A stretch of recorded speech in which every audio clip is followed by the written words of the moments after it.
Hello, everyone, and welcome to a brand new episode of Stallions. I'm, of course, your host, Buck, as always, with Scout.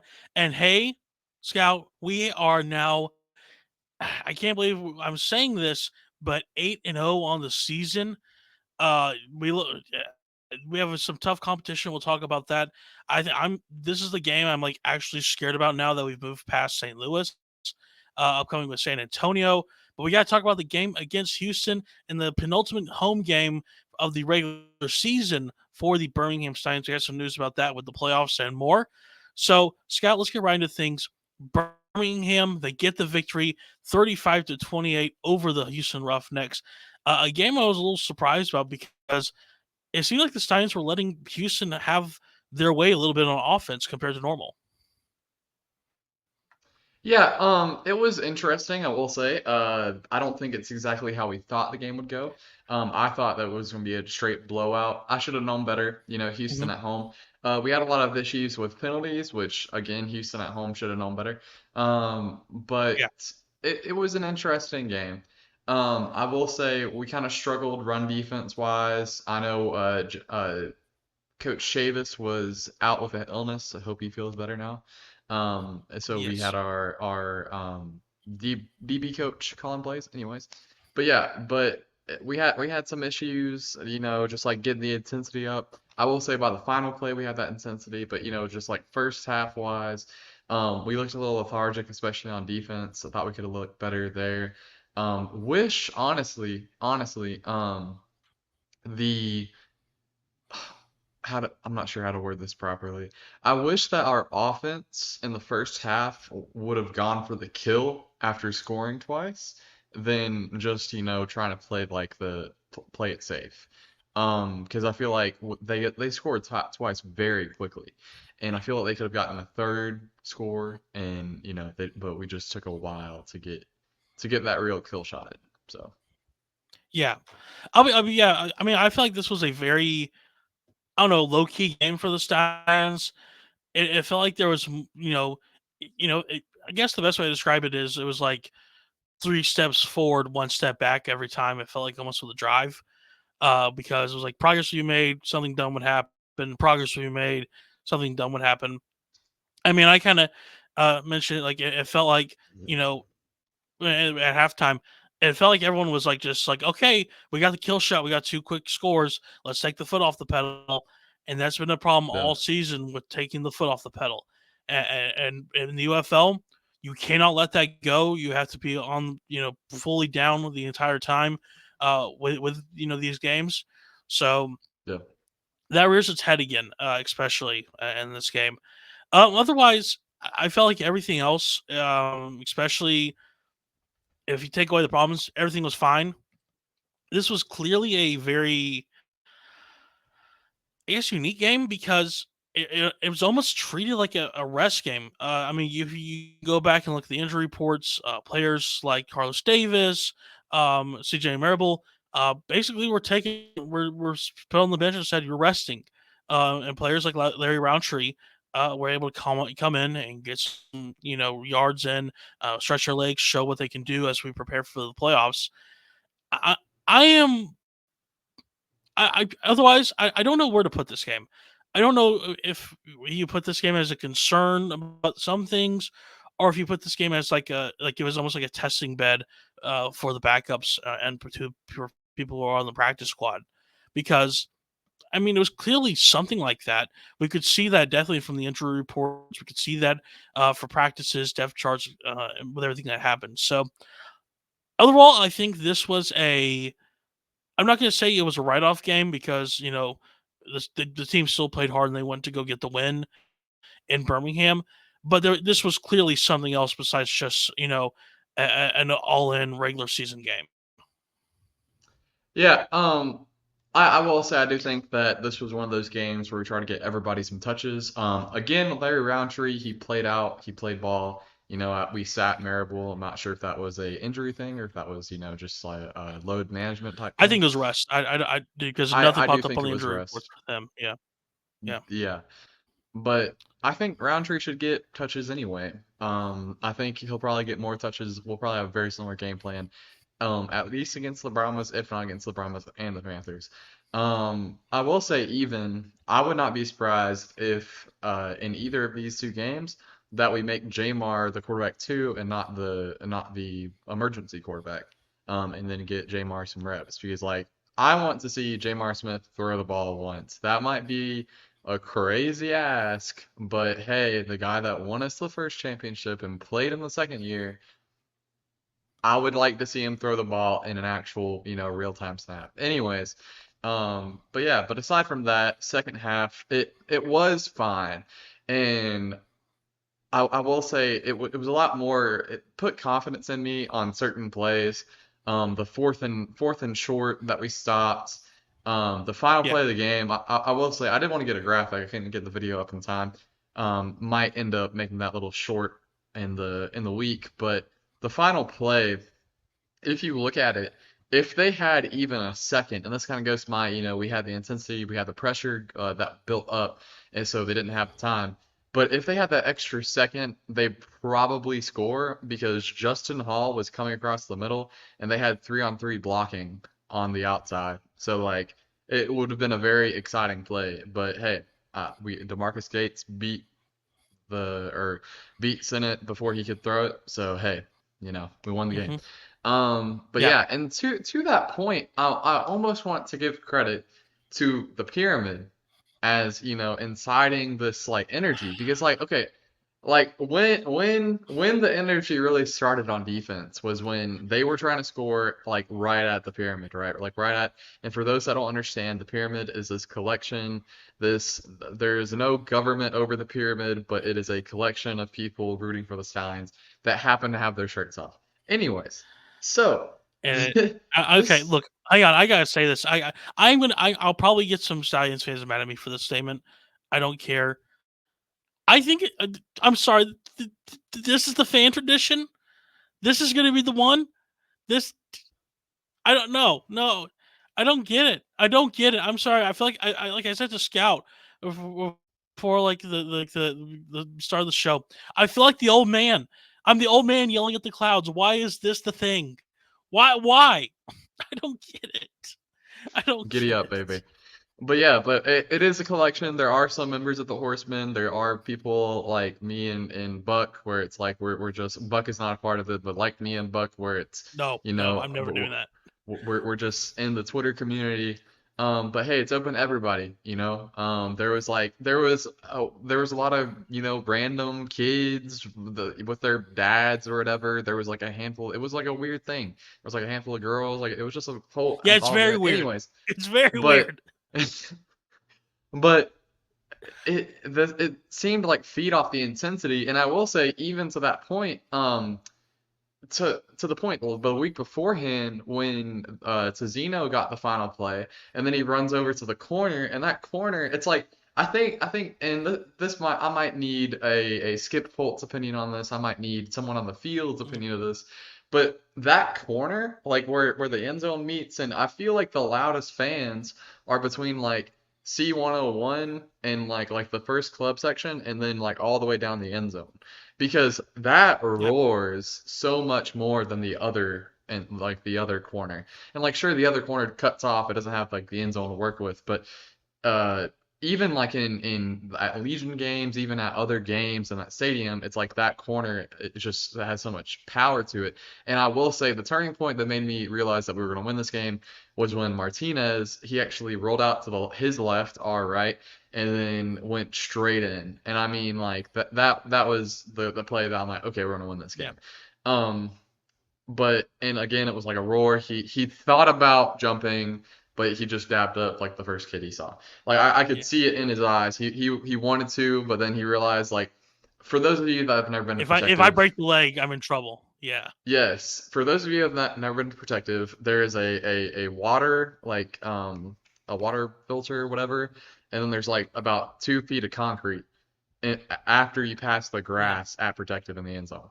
And then if you clear that, if you jump up above that, you still have to clear the actual thing. So like when me, because Buck was still down here for this, so I'd asked Buck and Neon if like I'm like, hey, if one of these guys like jumps up here, I am not big enough to pull a 300, 200 pound man up 5 feet. Yeah. So yeah, but anyways, aside from that, we have Yeah. gone Just far just saying. sidetracked. But the energy in the crowd, it was a smaller crowd than we had the last week. That was obvious, but the energy was there. And I think that's something that even Skip has really talked about is that it's not as important on the football field, the visual aspect, than it is like the audio or like the sensory aspect. Like Yeah. because a bunch of loud fans are way better than a bunch of fans, right? Or like a, Yeah. a small amount of loud fans are better than a bunch of fans. Um, and to that point, like we have, two or one regular season home game, one postseason home game left. And I think even then, like I don't think the Panthers game will have that much attendance because like I think a lot of people will be like, oh, it doesn't matter, I'd rather mow my lawn or something. But the playoff game, however, I do think will have a big thing, and the pyramid will be back. Anyways, giddy up. Yes. But we won the game. We finished it out. Everything was great. But now on to the good stuff. So this week Yes. we had but we already talked about the pyramid, but we did have one wave. We did have one wave, and I'll let Buck take care of that. Yes. Yes. So Drew Chrisman, he's been with the team since week 5, I believe. Scout, you can correct me on this. Yeah. But you've actually probably seen, if you could look on social media when talking about the Stallions. He has quite a bit of stuff on social media. So that's gonna be some potential material that we're gonna be losing, unfortunately. But a familiar name is back for the Stallions.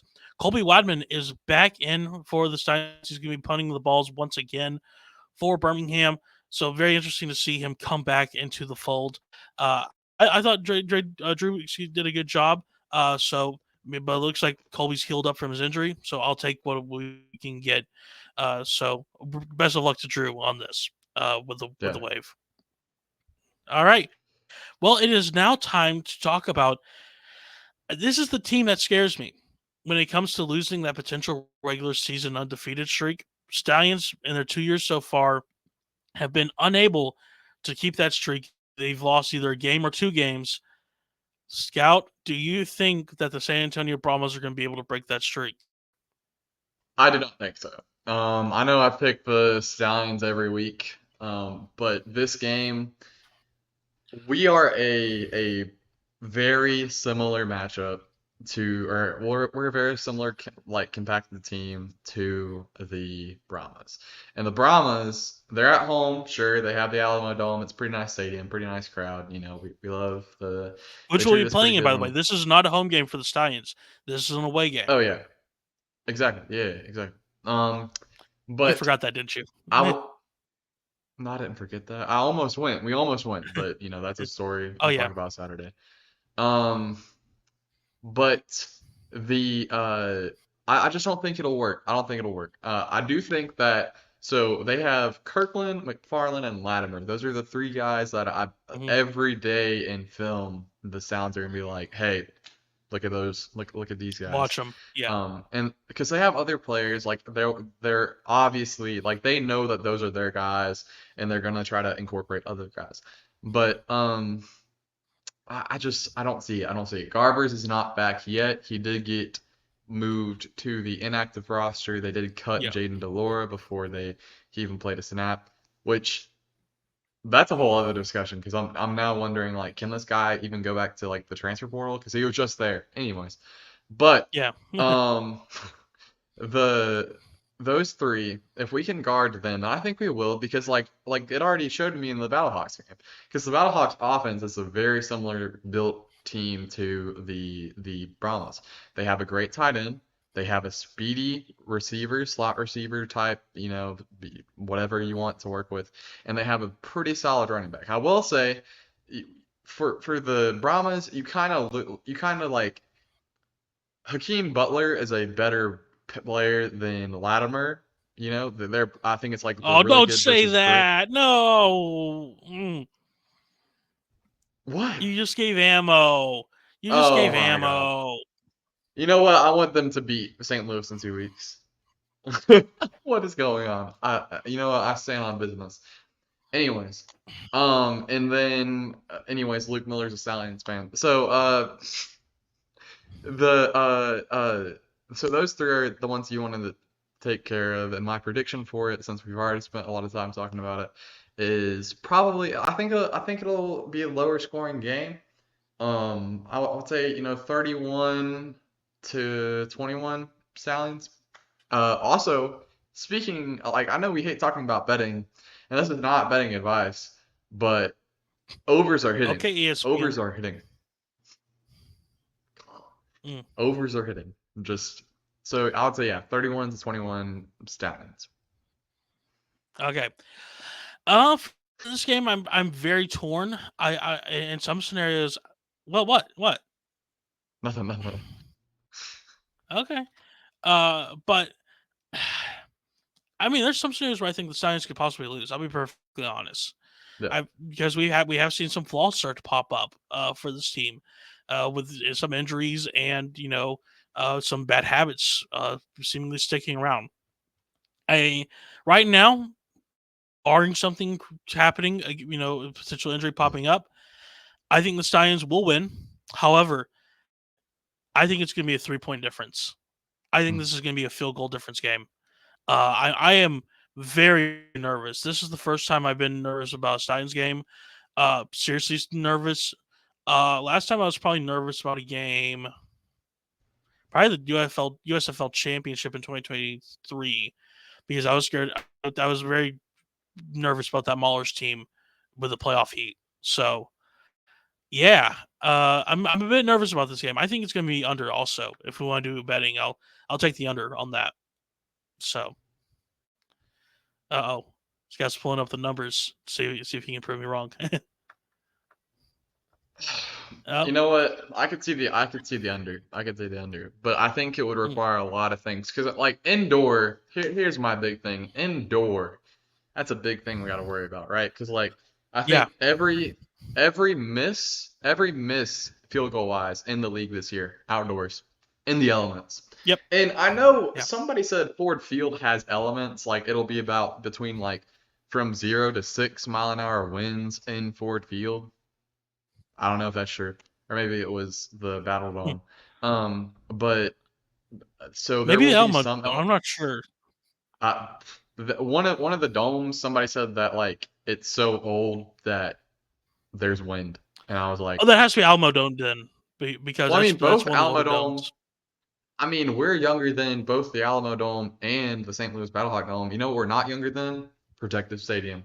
Anyways, Yeah, yeah, but yeah, so I think I could see it going both ways. I think it will be around, the over under, like, these are very smart people that make these over unders. They are not, like, I heard a certain fan of a team that we've played in the past few weeks say that, like, oh, why are they not moving this over under number in the Battlehawks game?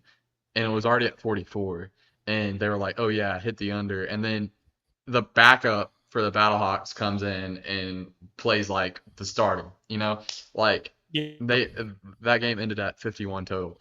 And I'm like, football is a very weird sport. It's very similar to baseball, and when it comes to betting, if you're gonna have these over under type stuff, be very careful, because if especially on the under, because, like, I know a lot of people hammered the DC Birmingham under for that game, Yeah, and I'm pretty sure that game we even hit the over because of all the late game shenanigans with, like, Mark Gilbert forgetting how to, yeah. just wrap Because up, and that then all the other was stuff. that was 30 38 total points. I think no, we probably hit the under Yeah. because all the UFL over unders have been like 42, 44 points. Oh, So we okay. probably hit the under on that. Yeah.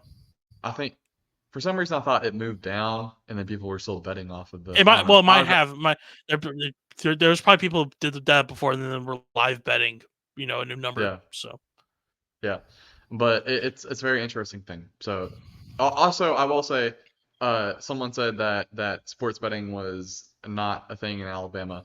There are 4 different apps now that you can access in Alabama, completely legally, because ever since 2021, it's like K. Ivy signed that bill into fruition. It's just Mhm. that we don't have like the big three aren't in the state yet, but they'll probably end up being in Yeah, Birmingham. Like they'll put a little headquarters in Birmingham. Anyways, but moving yeah, on, we do want to talk about one game really quickly, really quickly. Obviously, we will also bring this up next week and the week after, but the playoff preview. West Hills, he did get he is basically out for the season, from what people yes, were and we saying, are in which right now. We are talking about the Michigan Panthers, might I add. So oh in regards to that, West Hills, who does play for Michigan, he is out for the season, unfortunately, after an injury while playing this last weekend. yes. We are playing the Panthers 2 weeks in a row, which might make that an even weirder matchup now because like they're gonna be on Yeah, their a new running back that's in his second or well they obviously had a backup, but they brought in another running back this week. So they'll have a second and third week running back to use basically because they use all the running backs on every game. So it's tough, like I would rather us like I know it's I know a lot of fans think like this, like oh it's easier now because West Hill is out, which is objectively true, but also I would rather beat the Panthers at full strength. So we wish him the best in recovery if it is truly out for hmm the year. Obviously, that report came out this week, and we also heard a similar report about Chase Garvers a couple weeks back, and now he's still playing. Although I don't think it would be 3 weeks, the crazier yeah, things have happened. But yeah, but June 8th in Birmingham, as they announced last week, it was a little bit under the rug that they announced it. I think they're waiting to like, make it a big deal yeah, until the other side gets decided, until St. Louis and the Brahmas get decided. yeah, But yeah, so we are playing Michigan. We are playing at home, and it will be on June 8th, I believe, at like 2 or 3 p.m. I think it's yes, 3 p.m. and it will be on. Eastern, 2 Let p.m. me Central. add, so because there was some speculation that we would have the Sunday game on Fox because of USFL ties. No, this is game. The USFL Conference Championship will be on ABC. So a little bit of a Mm. shocker there. The XFL game will be on Fox, not the USFL Conference game. So And something I then just wanted to note it right there. we'll get an ESPN crew, right? Yes. Okay, so that Yeah. means we're gonna get Cole All right. Kubelik in the pyramid. Yeah. Okay. Okay. Okay. All right. Well, Scout, where can people find you on social media? Yeah, you can find me at Southern Charm SP on Twitter, and then Southern Charm Sports basically anywhere else if we're not there yet. Sorry. But we post a variety of content. We post, college football content, college baseball content. We got, the Sun Belt tournament this week, SEC tournament this week. Yeah. We're gonna be posting a lot about that. I might even have my own little video on that on this page if they let me. Oh. Um, but yeah, so follow me on there on Twitter is where we're mostly active. We also have an Instagram. We're also on a couple other apps like Reel and stuff. So, but yeah, All right, and you can find me at Stallions UFM. Again, I post thoughts, during games, but after games, post, stuff what's going on with the team and stuff like that, and more there at Stallions UFM. So be sure to give me a follow there on X/Twitter. But until then,